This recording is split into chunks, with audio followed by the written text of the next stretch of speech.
नमस्कार प्रेक्षकांनो, स्टार प्रवाहावरील लग्नानंतर होईलच की प्रेम या मालिकेच्या पुढील येणाऱ्या भागामध्ये आपल्याला असं काही बघायला मिळणार आहे की नंदिनीचे बाबा हे नंदिनी समोर तिच्या आईवर रागावतात आणि म्हणतात, तुला माहित आहे का, या जीवाने लग्नामध्ये नंदिनीचा हात का पकडला?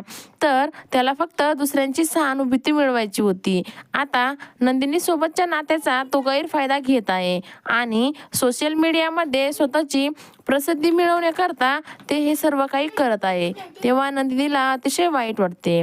त्यानंतर आपण बघतो, नंदिनीची आई ही नंदिनीला म्हणते, नंदिनी, तू जीवाच्या प्रेमामध्ये पडलेली आहेस. तू अगोदरची नंदिनी असती तर तू हे सर्व सोडून गेली असतीस. आता जीवाने 21 दिवसाचा प्रण घेतलेला आहे आणि मला पूर्ण विश्वास आहे तो ते पूर्ण करेल आणि तुझे प्रेम जिंकेल. तेव्हा नंदिनी काहीच उत्तर देत नाही. त्यानंतर आपण बघतो, नंदिनीचे बाबा हे गार्डनमध्ये योगा करत असतात. तेव्हा त्यांच्या शेजारी जाऊन जीवा बसतो व तो देखील त्यांच्यासारखीच योगा करू लागतो. तेव्हा नंदिनीचे बाबा हे त्याला ओरडतात आणि बोलतात, तू इथे काय करत आहेस? आणि तेव्हा जीवा देखील बोलतो, मी देखील तुमच्यासारखी योगा करत आहे. तर आता पुढील येणाऱ्या भागामध्ये जीवा हा नंदिनीचे आई बाबा व नंदिनीचे मन जिंकू शकेल का, हे बघणं अतिशय रंजक ठरणार आहे.